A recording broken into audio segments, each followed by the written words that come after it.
una nueva sesión de nuestra cátedra doctora Domínguez Guillén, que nos reunimos todos los segundos lunes de cada mes. En esta oportunidad, antes de empezar a conversar formalmente, quiero mencionarle a todos los que nos están viendo que la doctora Domínguez Guillén, que ha pasado por unos momentos difíciles de salud, se encuentra cada día mejor, en plena recuperación, y para nosotros eso es un motivo de felicidad, pues obviamente ella es promotora de estas actividades y consecuente con los esfuerzos que hacemos continuamente. Entonces, bueno, desde aquí les tendemos un abrazo de solidaridad y esperemos que pronto esté completamente reactivada en sus actividades académicas y pueda acompañarnos en nuevas actividades y nuevos proyectos, que yo sé que sí, porque obviamente una persona como ella, tan entregada a la academia, no va a descansar y no se va a jubilar así por así. Entonces, bueno, le deseamos mucha recuperación, bastante salud y que pronto esté con nosotros intercambiando y discutiendo sobre estos temas que yo sé que le interesan y le apasionan. Bueno, hoy dentro de esta cátedra queremos conversar sobre un tema siempre apasionante, siempre polémico, como es el divorcio. Y en este caso, analizando las nociones jurisprudenciales. Para ello, traemos una ponencia que va a estar a cargo de la profesora Idilia de Freitas. Y antes de cederle la palabra a la expositora, creo pertinente conversar un poquito sobre el tema a título de abreboca. Ciertamente este tema del divorcio ha sido trastocado o modificado recientemente, o al menos en los últimos 10 años, por la jurisprudencia que ha emanado principalmente de la Sala Constitucional, donde ha hecho algunas modificaciones o interpretaciones, incluso con carácter vinculante, tanto de los aspectos sustantivos como procesales del divorcio. Sobre ello, obviamente, se ha abocado la doctrina a analizar y a reflexionar sobre este asunto. Muchos de ellos, autores que han pasado por esta cátedra a dar sus pareceres en otros temas, pero que obviamente también han aportado algunas opiniones de forma escrita, que las pueden ubicar, la mayoría de ellas, en nuestra revista. Lo cierto es que consideramos que no es lo correcto, no es lo idóneo que la Sala Constitucional haya trastocado y modificado todo este tema del divorcio. Lo ideal, lo idóneo, lo correcto hubiera sido que el Parlamento, en su oportunidad, impulsara una ley especial sobre la materia o un proyecto de reforma sobre el Código Civil y Código de Procedimiento Civil, que son los textos que principalmente desarrollan este asunto. Sin embargo, el Parlamento, bueno, se ha mantenido, vamos a decir, en silencio sobre este asunto, y ello permitió o generó el escenario para que la Sala Constitucional, por ciertos intereses que no vienen aquí a mencionar o por ciertas inclinaciones, de repente académicas, no sabemos, dictar algunas decisiones que han sido polémicas y que han modificado la forma en la cual actualmente se tramita o se resuelve el divorcio en Venezuela. No sin antes decir que puede ser que esas decisiones estén preñadas de buenas intenciones, pero más allá de ese punto es que ha dicho cosas que nos parece muy censurable.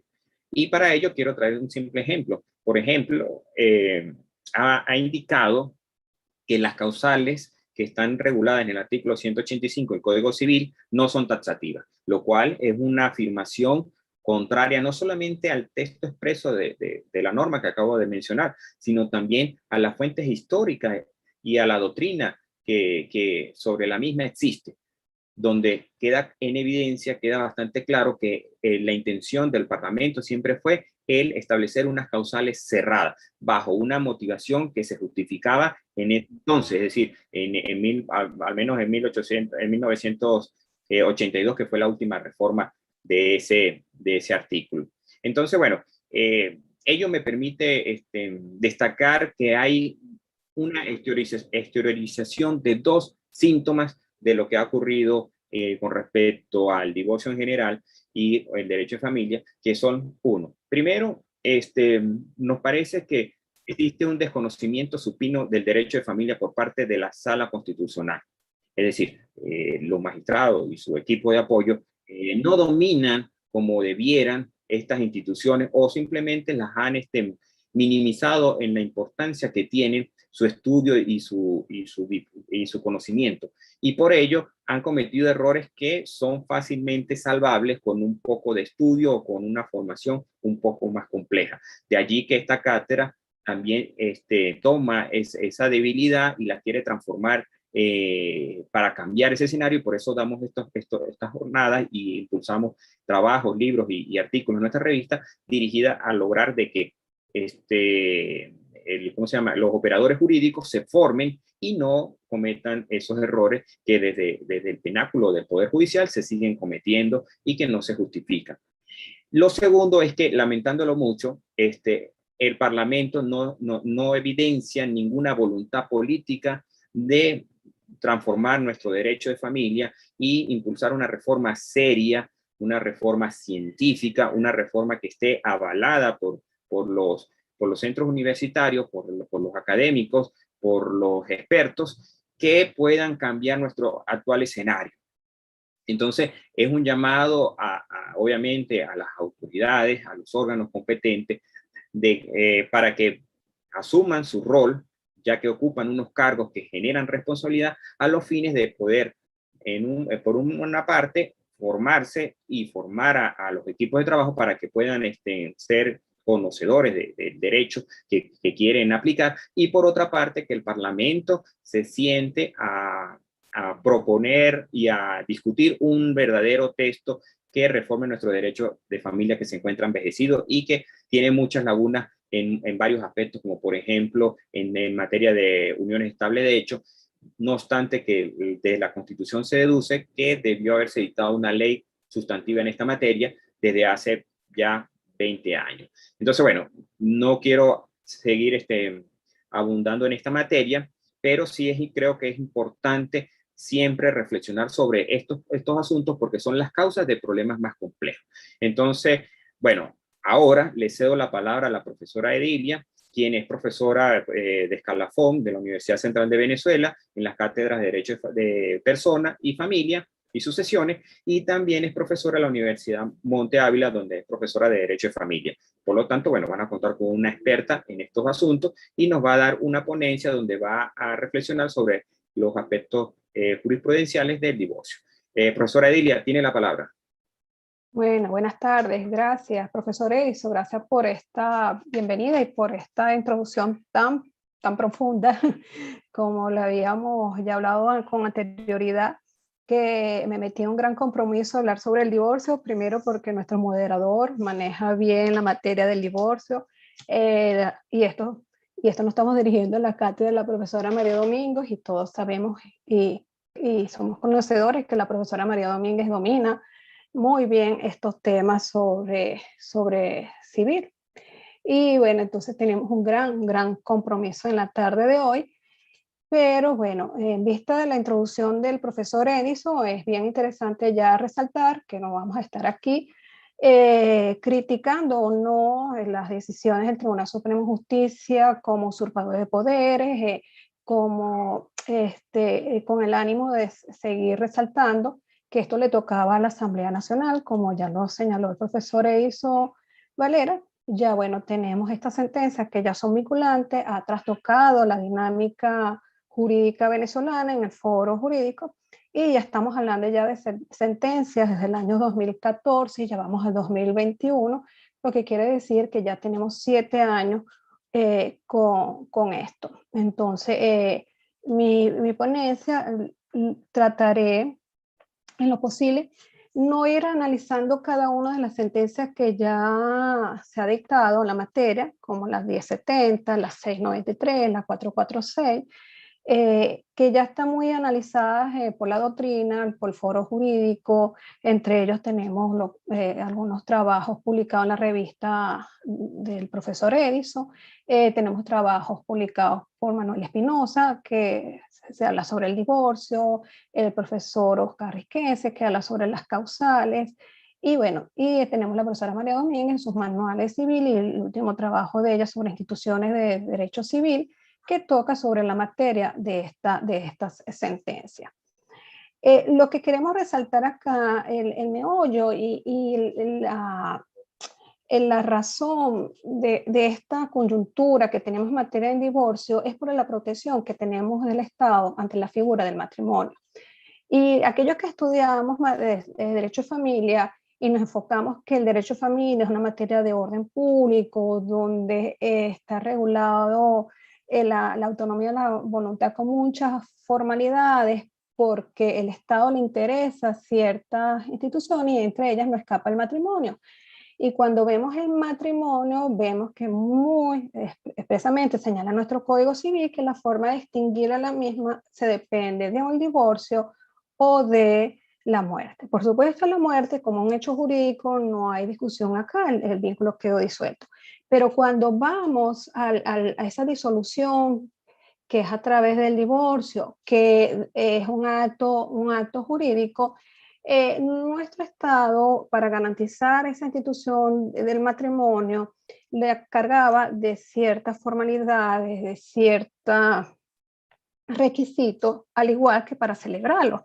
Es decir, la celebración del mismo está cargada de solemnidades, que si no se cumplen esas solemnidades indicadas en la ley, podríamos solicitar la nulidad de ese matrimonio. Entonces, esa carga que tenía solemnidades para celebrarlo, lo teníamos así para disolverlo. Es decir, la disolución del mismo quedaba fijado por los parámetros indicados por la ley. Es tan así que la primera forma de la institución del divorcio aquí en Venezuela se hace en 1904.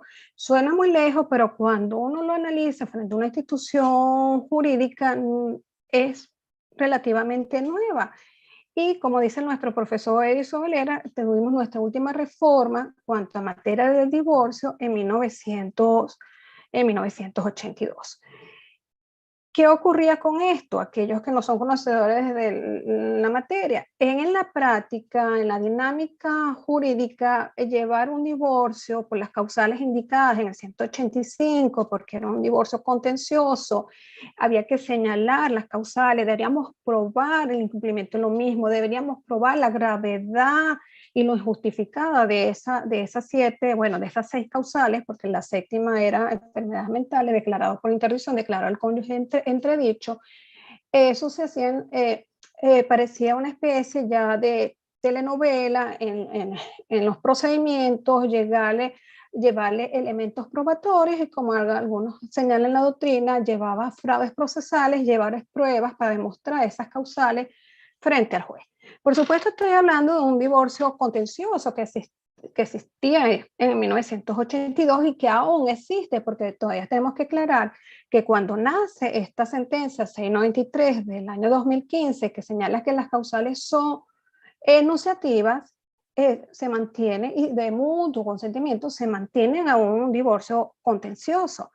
Pero ya la dinámica nos deja dejar eso atrás, porque ya tenemos otra sentencia del 1070-2016 que nos habla de la posibilidad de alegar el desafecto o la incompatibilidad de caracteres.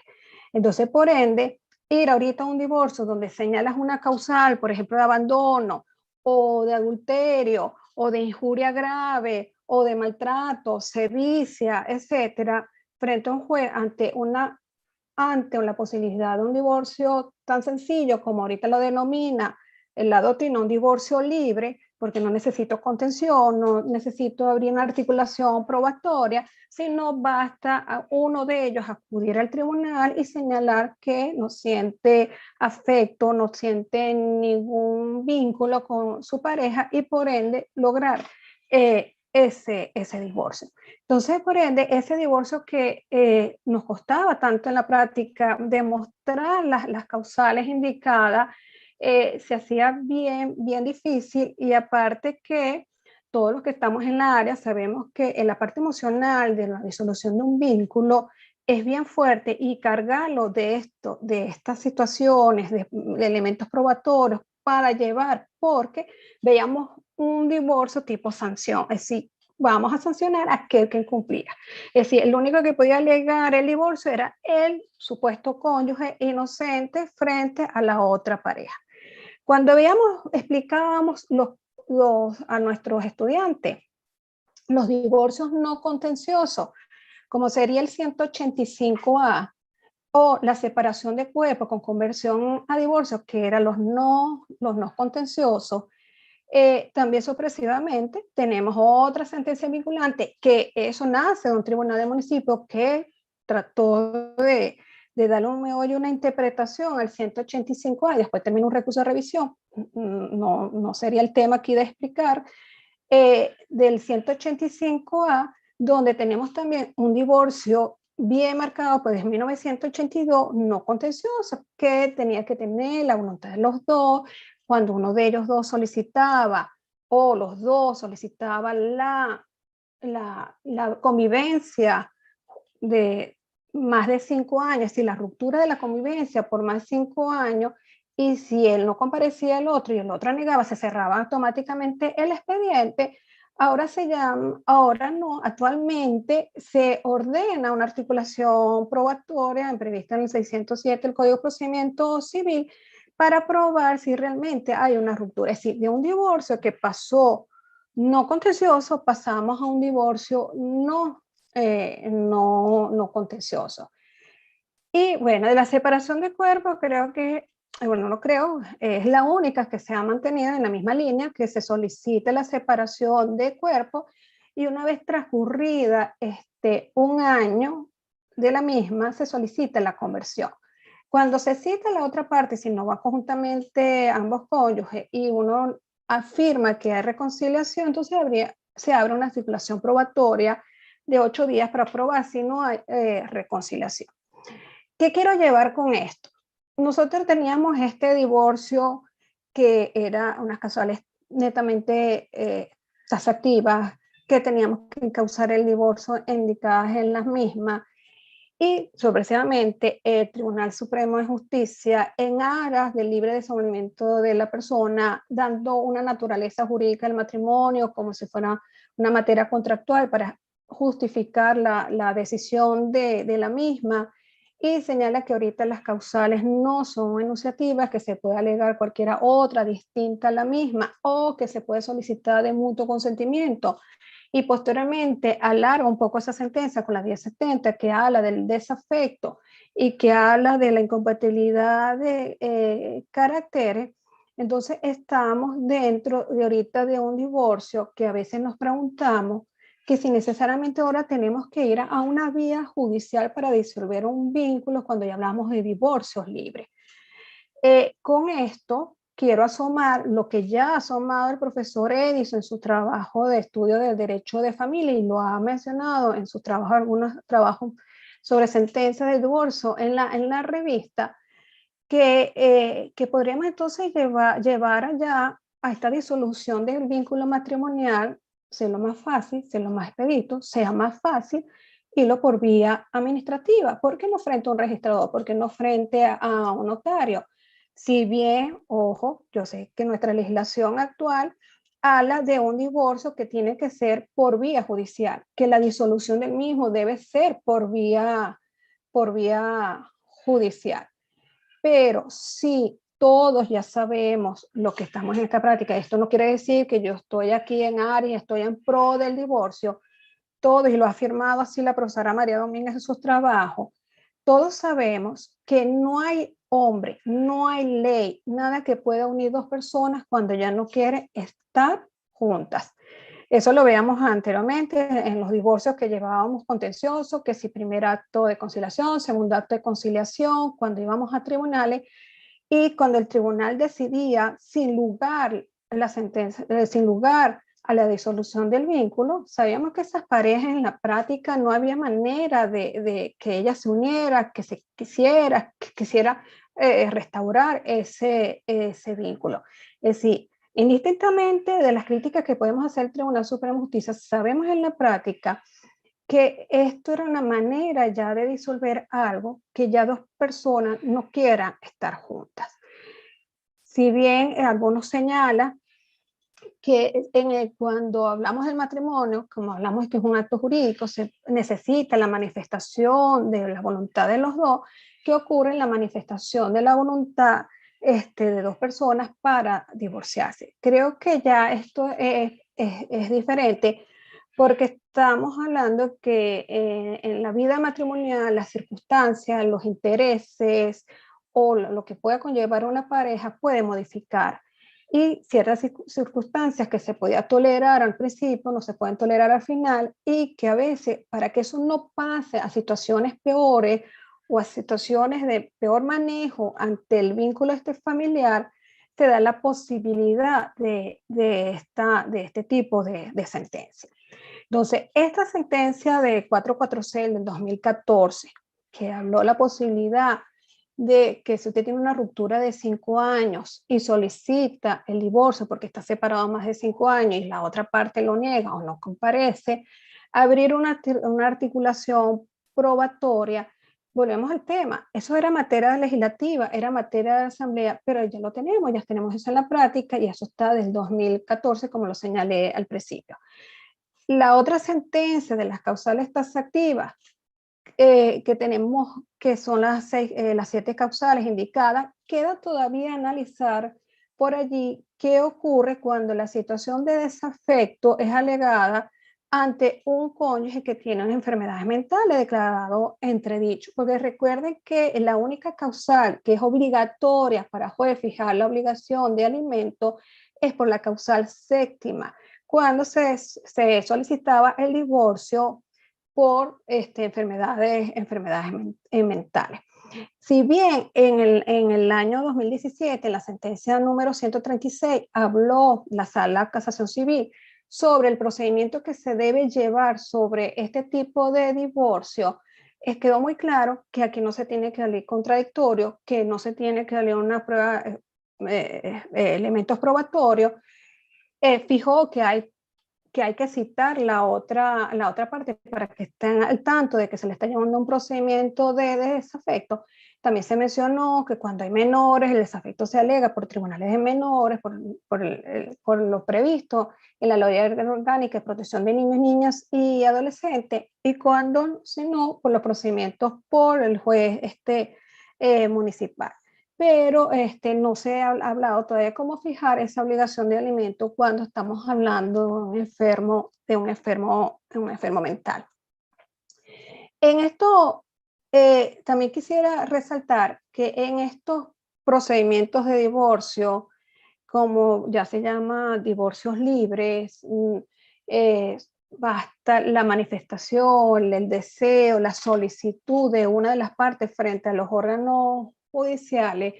Hay también una sentencia que es la número 2 del año 2019 que resalta que en estos procedimientos no se pueden intentar ni recursos ordinarios ni recursos extraordinarios, como sería el recurso de casación.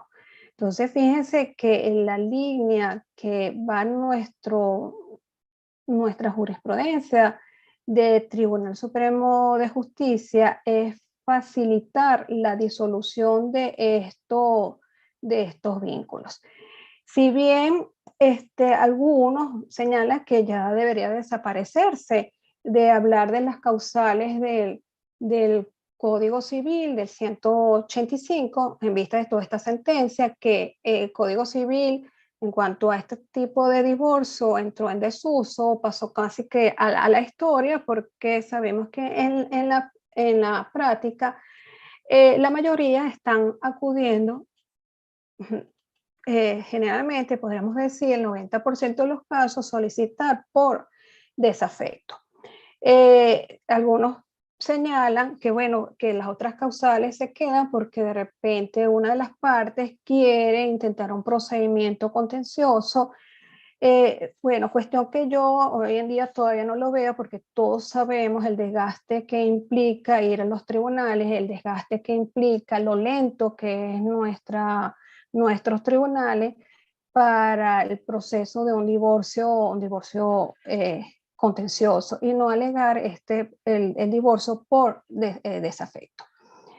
En cuanto también a la competencia de estos divorcios, también quería resaltar que ya nuestra ley sobre jueces de paz comunal señalaba en su artículo 8 que si se introducía un divorcio que no existiera menores de edad, se podría intentar frente a los jueces de paz. Y eso estamos hablando de una sentencia de 2012, perdón, de una ley de 2012. Es decir, ya en 2012 ya se asomaba la posibilidad de divorcios de mutuo consentimiento frente a jueces de paz comunal sobre esto. Ya, entonces la sentencia del 2015, la del 2015, la sentencia 1710, señaló que en aquellas jurisdicciones que no existan jueces de paz se pueden intentar la sentencia, el divorcio frente a jueces de municipio. Por supuesto, siempre estamos hablando de aquellos que no existan allí menores de edad.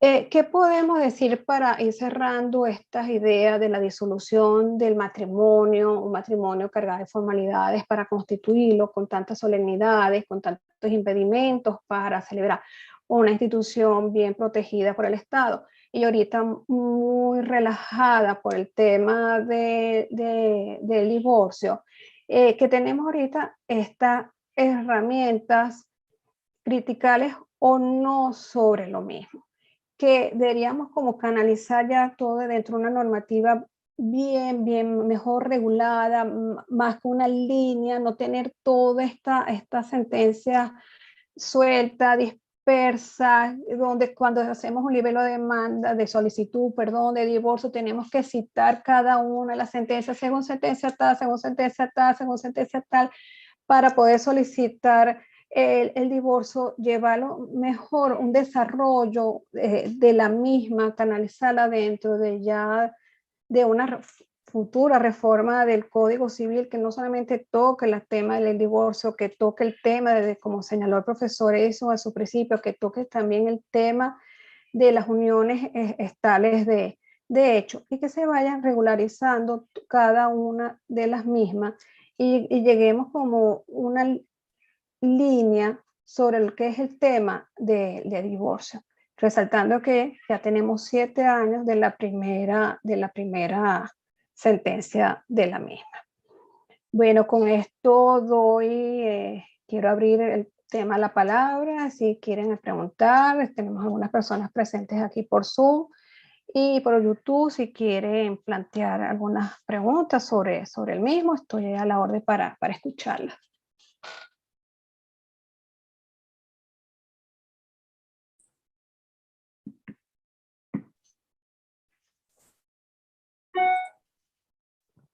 Bueno,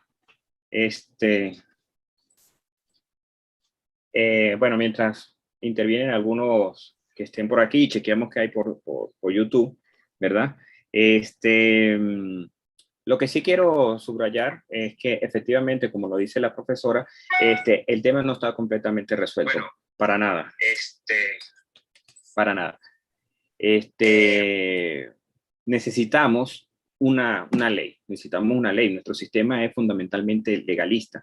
No es porque tengamos un fetiche en la ley, obviamente que no. Nosotros le damos la buena fe a los magistrados y a los jueces de instancias que han hecho aportes muy significativos en muchos aspectos, pero evidentemente una ley podría no solamente ayudar a resolver algunos elementos que han quedado bajo algunas lagunas, sino también sería más transparente. Sería más transparente porque permitiría que se hiciera un debate, que se pudiera hacer aportes, que la ley, en el caso de la sentencia es la visión de un magistrado que es ponente y se impone ante otros magistrados que suscriben la sentencia. Pero una ley está en un parlamento donde en teoría nosotros tenemos funcionarios que nos representan, ¿verdad? Y donde también como ciudadanos podemos hacer aportes, más allá del hecho que puede ocurrir que la ley la sometan a discusión o a consulta pública, como le denominan, y que podamos conocer el texto del proyecto y hacer aportes con buena fe a los fines de mejorar el instrumento. Entonces, por eso es que nosotros seguimos insistiendo en cada vez que hablamos, por ejemplo, estos temas, en mi caso de derecho de familia, que son con los que trabajo, seguimos insistiendo en la necesidad de una reforma. De repente en otras áreas esta necesidad se ve solapada por su propia naturaleza. Por ejemplo, en el derecho de obligaciones decimos que es un derecho muy tradicional, donde los cambios son más lentos.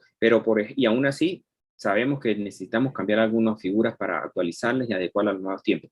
Pero en el caso del derecho de familia, el atraso es vergonzoso.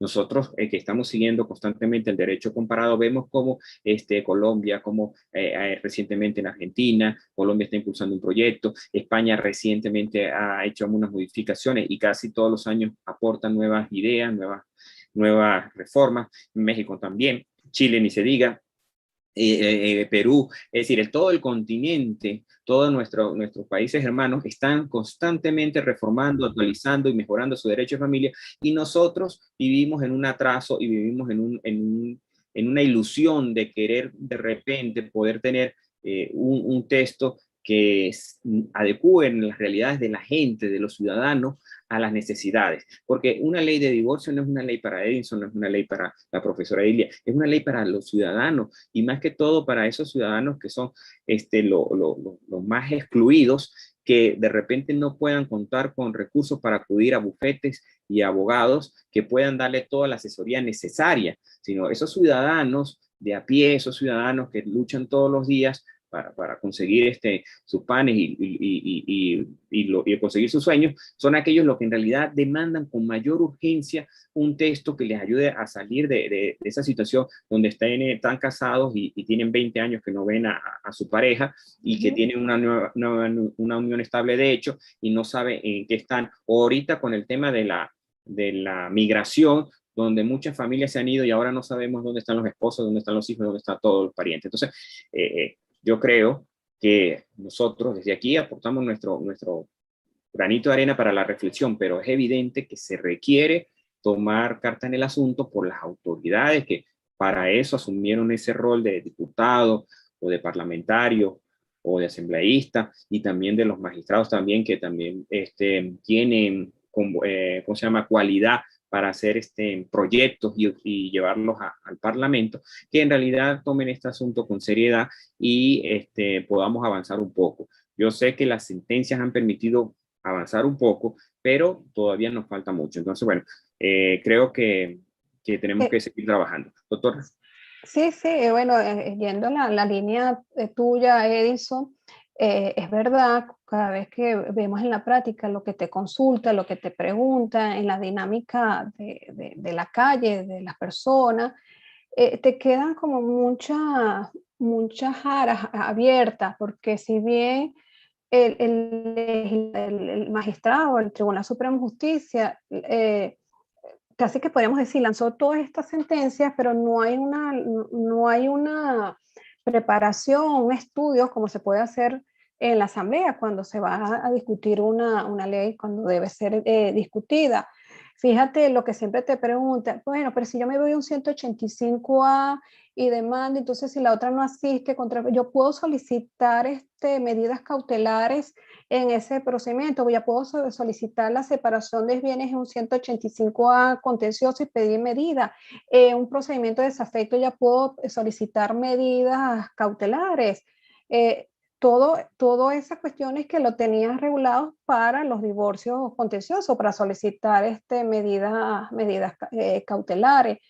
Y tú ves en la práctica que mucha gente ya solicitan divorcios por desafecto, y cuando ya tengas la sentencia, has visto que ha manipulado los bienes patrimoniales que tenía ese matrimonio.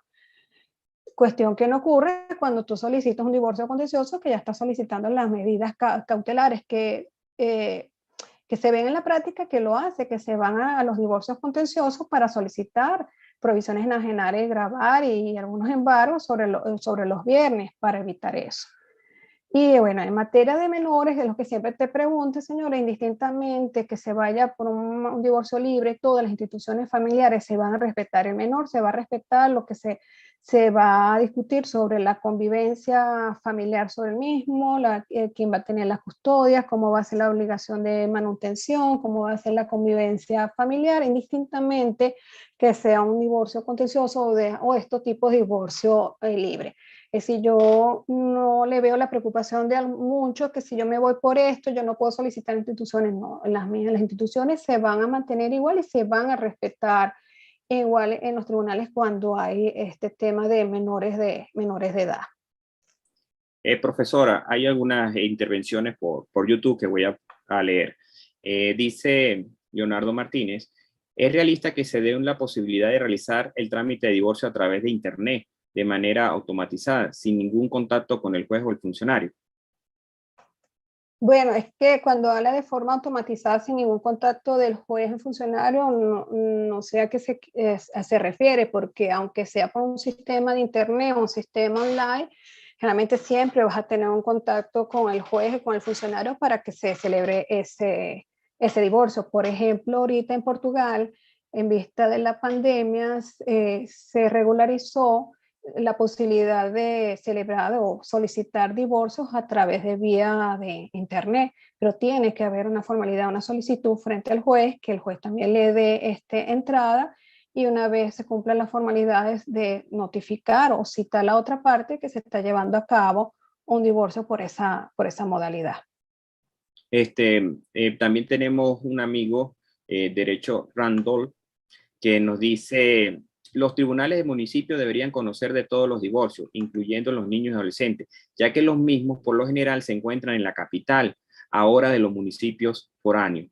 Es decir, es la crisis que se vive en las regiones donde no hay tribunales de protección en todos los municipios, sino solo en la capital. Entonces, ¿cómo hacen ellos para resolver este tipo de temas? Entonces, bueno, aquí hay una inquietud desde las regiones que es muy válida, más ahora con el tema de la gasolina. No sé, supuestamente están trabajando en ese tema, pero bueno, es una realidad que es difícil el acceso a los tribunales.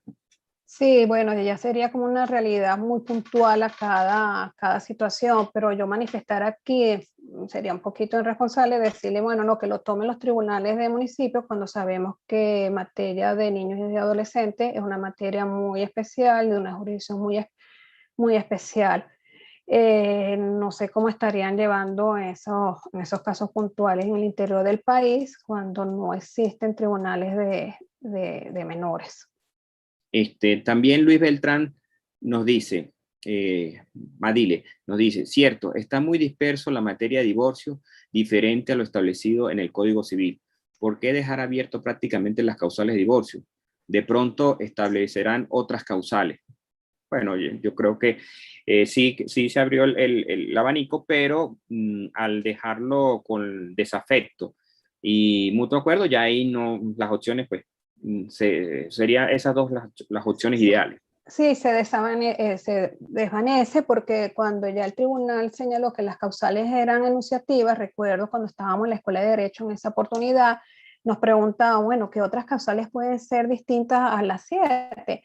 Y casi que cuando analizamos el abandono, prácticamente las otras causales daban al abandono, y después entrábamos siempre de una forma jocosa, Edison, en los pasillos de la escuela, que podríamos alegar es que porque mi marido ronca, es porque mi marido fuma. Yo podría alegar esas causales distintas a las que indica el Código Civil, pero cuando entre la sentencia del desafecto y la incompatibilidad de caracteres, ya dejó así como una puerta bien abierta de no alegar otra causal que sea la de desafecto. Pero yo recuerdo cuando estudiaba hace muchos años atrás derecho, yo me acuerdo en procesar civil, que a veces hablábamos, ¿qué ocurre si nuestro cónyuge fuma mucho y eso me daña? Y no estaba dentro de las causales. ¿Y por qué no alegar en esa oportunidad cuando eran causales abiertas? Cuestión que hoy ya no tiene discusión porque todos se van a ir a la vía de desafecto, porque el desafecto yo no tengo que probar nada, porque el desafecto es el desinterés, el no tener ánimo de continuar el vínculo con esa persona. Aquí hay una pregunta también interesante. Dice Lina Zavala, en un divorcio cuyo fundamento sea el desafecto y sea solicitado de forma conjunta por ambos cónyuges, estos pudieran ser representados judicialmente por el mismo abogado.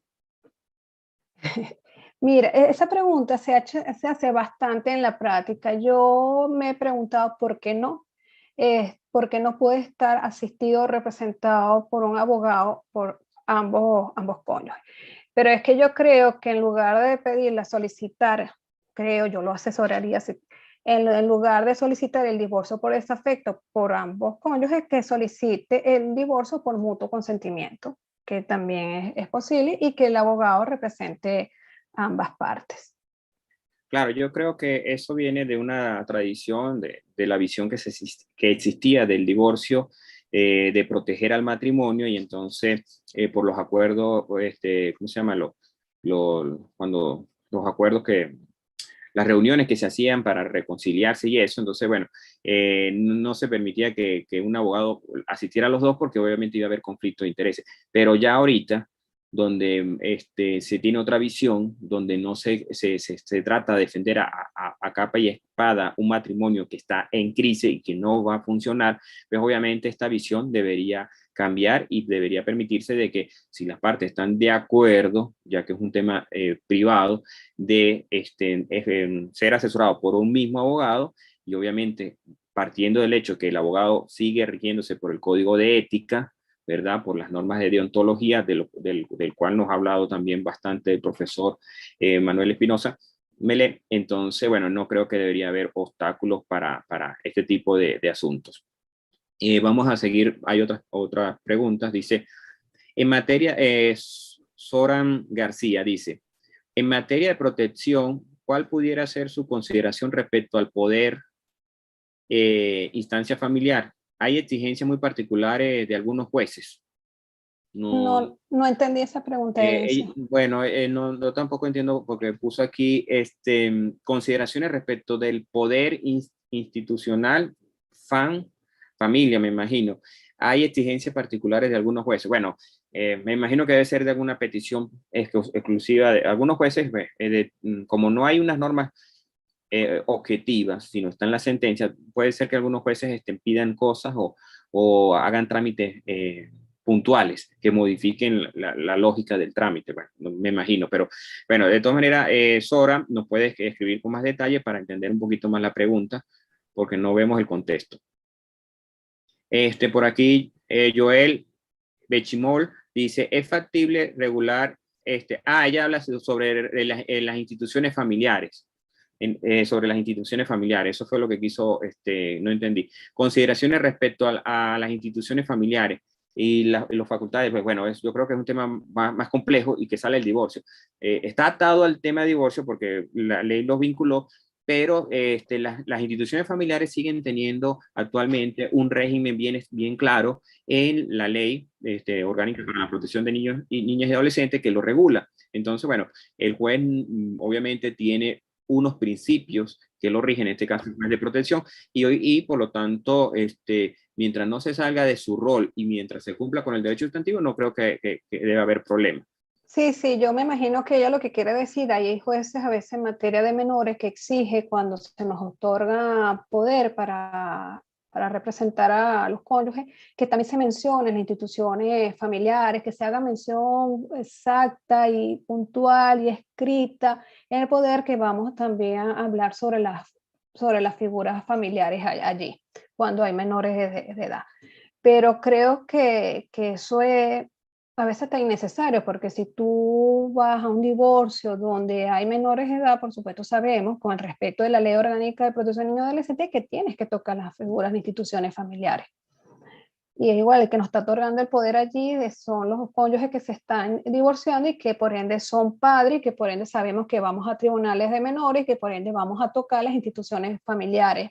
Pero sí ha pasado eso en la práctica, que nos exige colocar en forma expresa las instituciones familiares en el poder. Pero es como tú dices, cuestiones puntuales y exigencias de cada juez. Sí, perfecto. Por ejemplo, aquí tenemos otra pregunta o otra intervención de Joel, donde nos dice, ¿es factible regular de manera efectiva y adecuada los divorcios cuando ambos cónyuges están fuera del país y tienen hijos en común en virtud de la diáspora que estamos viviendo? Bueno, es un tema muy reincidente porque obviamente muchas parejas se han separado y los hijos incluso a veces una persona está, vamos a decir, en Colombia, el otro está en Chile y los niños están en Venezuela. Por ahí hay unas decisiones, ¿verdad?, recientes que se han dictado en esta materia. Pero bueno, de regularse, claro que hay que regularse, debe regularse. Pero aquí ya entramos en otro capítulo o en otra área de interés, que es el derecho internacional privado. Internacional privado, exacto. Exacto, que es Que muy sí, está delicado. pasando bastante, está pasando. Es un área muy técnica, muy delicada, y que tenemos una ley de derecho internacional privado donde en teoría deberían estar allí las soluciones a todas las dinámicas que han surgido recientemente. A ver, ¿qué más tenemos por aquí? No, y sobre todo que se toca el tema de la custodia del niño, de la residencia del niño, que a veces confunden todo eso. Entonces, bueno, es como tú dices, es un tema mucho más profundo que escapa un poco del tema. Ok, aquí Extensora también nos dice, igualmente, cuál pudiera ser su consideración respecto del divorcio solicitado por desafecto en materia de protección de niños, niñas y adolescentes, y al momento de la audiencia no están de acuerdo en las instituciones familiares. Bueno, pero esto es un tema que Y ya también... va, claro, es materia ya procesal y que eso se ha ocurrido. Bueno, cuando se toca en la audiencia, lo mismo va a pasar cuando se solicitaban los divorcios de otra forma, el 185A, cuando se hacían las audiencias se tenía que tocar las materias de las figuras, y el juez ordena modificar algunas siempre en aras del interés del menor. Y cuando había una disputa de los progenitores en esa audiencia, que generalmente a veces no nos dejan entrar los abogados, pero últimamente nos están dejando porque ahorita es por vía Zoom o por WhatsApp, que lo hemos hecho, imagínense, el juez llama a las partes que se modifique algunas instituciones que no lleguen a acuerdo, y a veces en la misma audiencia se llega a esas modificaciones. Pero lo que quiero resaltar acá es que indistintamente que sea por desafecto, era lo mismo que pasaba cuando solicitábamos el 185A en cuanto a las instituciones familiares. Se va a discutir en la audiencia y si hay que modificar alguna, lo mismo se hace allí. Mira, aquí hay otra intervención que dice que en estos casos donde no hay acuerdo con las instituciones familiares, el juez ha declarado, no ha declarado con lugar el divorcio. Yo creo que eso es un error. Sí, es un error, Edison. Estamos confundiendo una cosa con la otra, porque ¿cómo vas a permanecer un vínculo familiar, un vínculo matrimonial que ya la pareja se cree divorciada porque no llegaron a un acuerdo con las figuras familiares? Es más, recuerden que las figuras familiares, lo que se pueda decidir allí siempre puede ser revisado en cualquier momento. Entonces yo no entiendo esas decisiones de los tribunales, porque si hoy, acuérdense que esas instituciones, sobre todo la obligación de manutención, se va a modificar también a medida del interés del menor y de la capacidad económica. Entonces yo hoy pude decidir a un juez que le dé un monto determinado, y dentro de unos meses ese padre no puede darse monto. Eso no quiere decir que vamos a entonces restablecer el vínculo porque el papá no puede pagar la obligación de manutención. No sé si me estoy explicando eso. Es un error que está llevando. Eso casi que era en la práctica que lo que ocurría con las parejas cuando utilizaban el niño para las disputas entre la pareja. Que si no pagas, no ves al muchacho. Entonces ahorita casi que si no pagas, no haces estas instituciones, no las arreglas, no llega a un acuerdo, no te divorcio. ¿Qué es eso? No Bueno, podemos trasladar esa disputa a una cuestión coloquial y hasta ah, que extrajurídica, que el juez tome ese papel.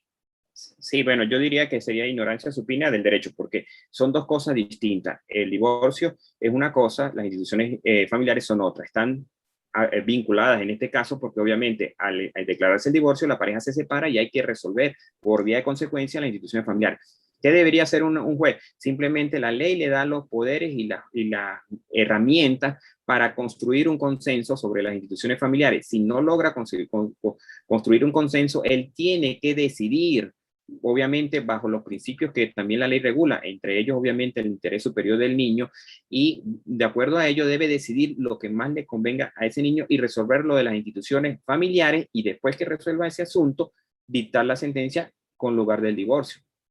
Eso es lo que Exacto, debería hacer, o sea, en exacto. ese orden.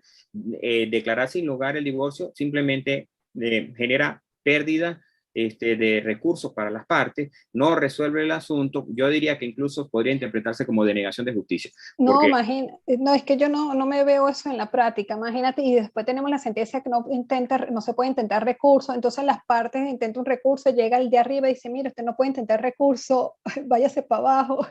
No me imagino esa dinámica en la práctica por el desconocimiento del juez, de verdad. Bueno, aquí también vuelve otra vez un participante a decir, bueno, en caso de solicitar un divorcio por desafecto y el otro cónyuge se encuentra fuera del país, ¿cómo se haría el proceso para la citación y de unión que tienen los hijos menores? Es decir, me imagino que la visita.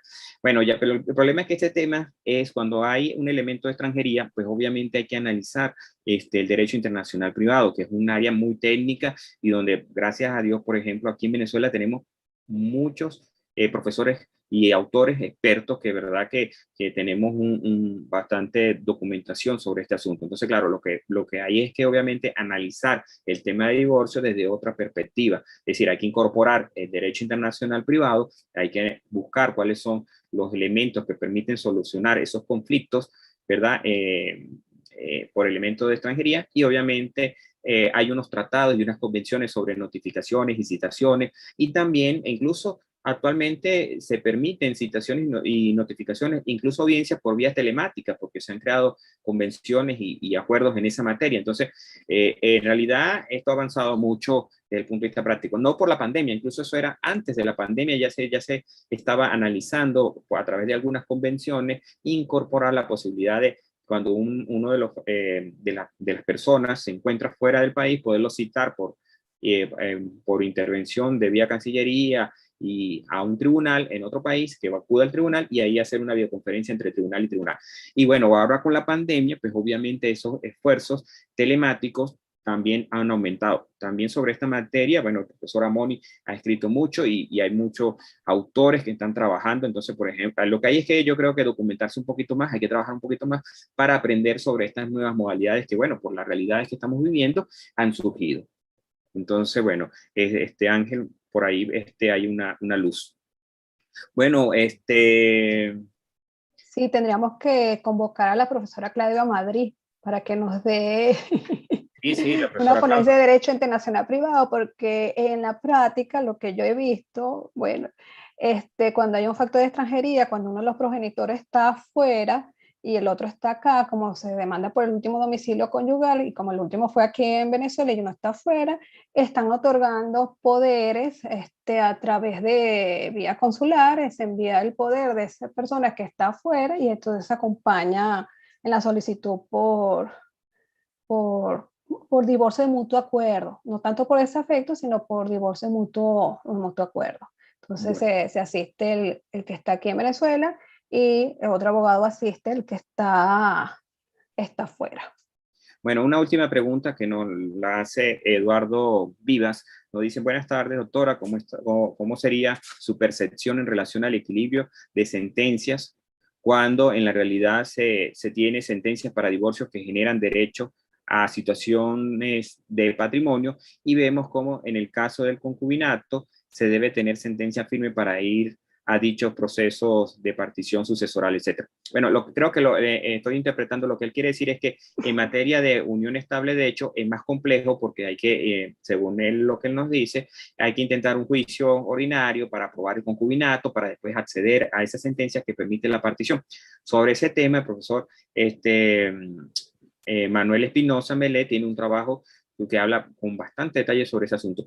Y en contrasentido, en el caso del divorcio, como se simplifica según esto, lo que hemos dicho hoy, pues sería más fácil obtener una sentencia que dé derecho a una partición. Pero bueno, obviamente no hay un equilibrio, pero ahorita porque son dos situaciones que aunque deberían tener una regulación muy similar, están reguladas de forma distinta. Y obviamente eso ha generado que esta distorsión. Ya para cerrar, y gracias a Eduardo que nos toca este tema, nosotros, por ejemplo, o mi posición ha tratado de llevar a la doctrina, a los operadores jurídicos a reflexionar sobre la posibilidad de incorporar en Venezuela, como ha ocurrido en otros países, el famoso divorcio administrativo, que sería un divorcio que se podría tramitar ante funcionarios del registro civil, siempre y cuando se hagan unas modificaciones en el registro civil, porque actualmente los funcionarios del registro civil no son abogados, sino pueden ser médicos, enfermeros, profesores de educación preescolar, que son profesiones muy válidas, pero obviamente esas profesiones no tienen una formación jurídica para llevar procedimientos y trámites. Entonces, si hacemos una reforma para lograr que los registradores civiles, que son órganos sustanciadores de trámites muy importantes, sean abogados, como ocurre en la mayoría de los países, pues yo creo que podría también llevar esos registradores el tema del divorcio, obviamente con unas reglas claras, obviamente con un procedimiento simplificado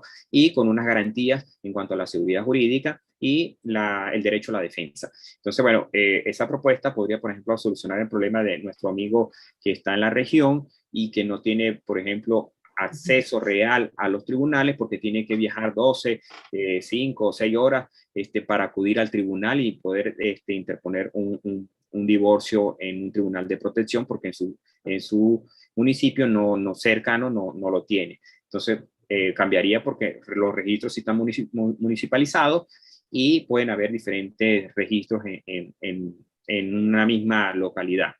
Por otra parte, en su defecto, también podría darse esa competencia al notario, obviamente reestructurando el rol tan importante que debe tener un notario en nuestra vida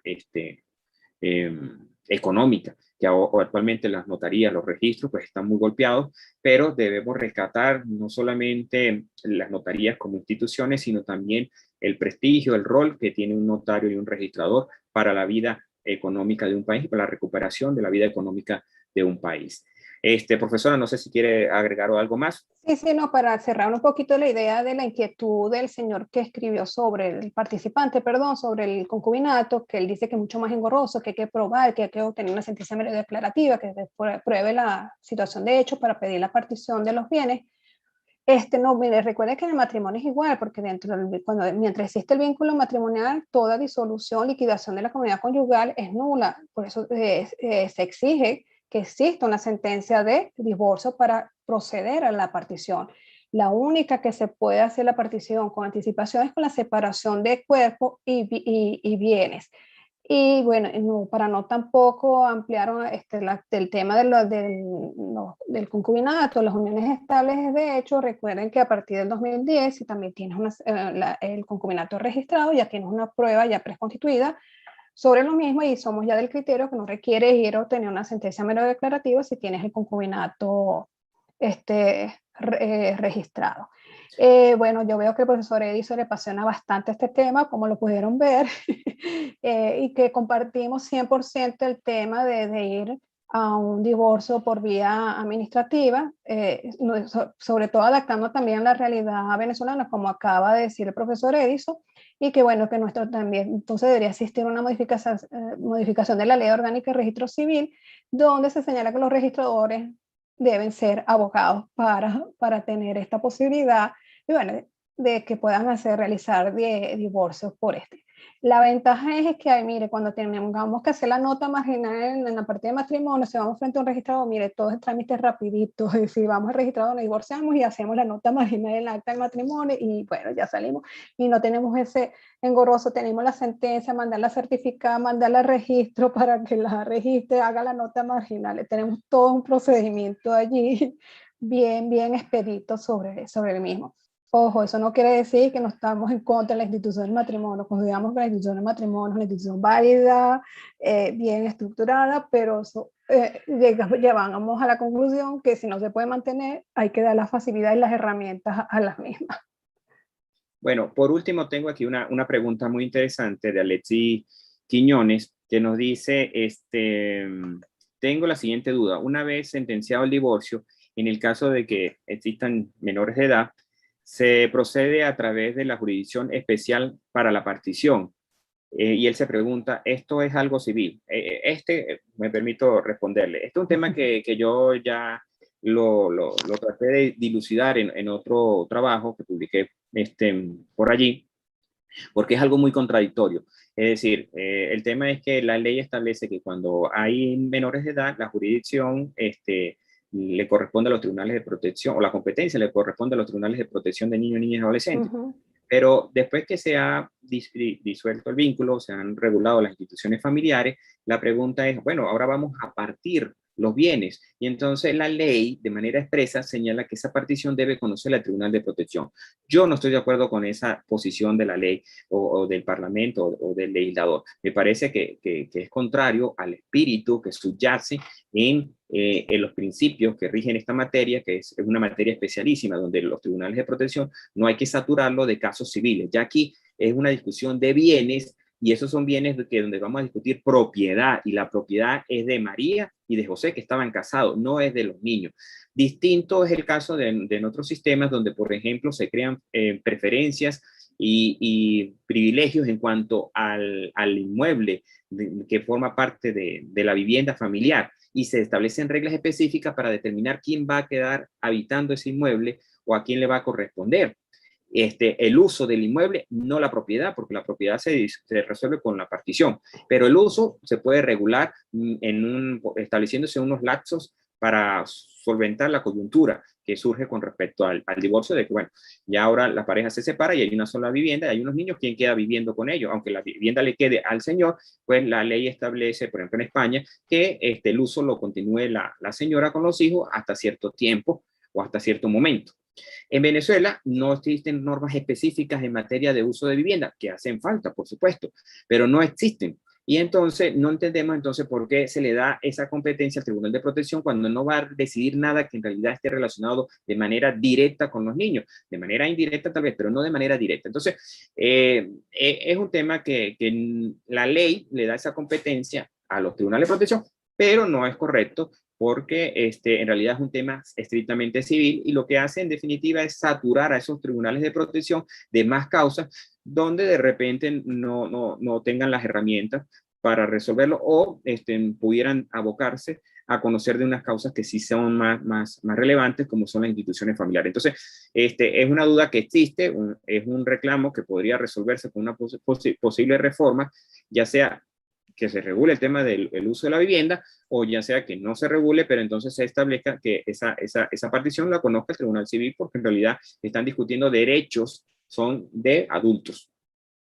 Perfecto, Bueno, buenísimo, buenísimo. creo Eso que con comparto esto, 100% contigo también. gracias, profesora. Bueno, excelente jornada. Nos pasamos de 2 minutos de El ñapa tiempo. del tiempo, pero bueno, creo que pudimos ilustrar bastante a los operadores jurídicos, y bueno, seguimos a la orden a través de nuestras redes sociales, pueden seguir escribiendo y en la medida de lo posible estaremos respondiendo. Entonces, bueno, con esto me despido, les doy un abrazo a todos los que nos siguieron, y pueden ver esta grabación o esta intervención en el canal de YouTube de Universita, que siempre nos acompaña y que es promotora de todas estas actividades, a la cual le ofrecemos nuestro inmenso agradecimiento por siempre estar con nosotros y apoyarnos. Un abrazo para todos, feliz tarde. Gracias, Edison, gracias a todos.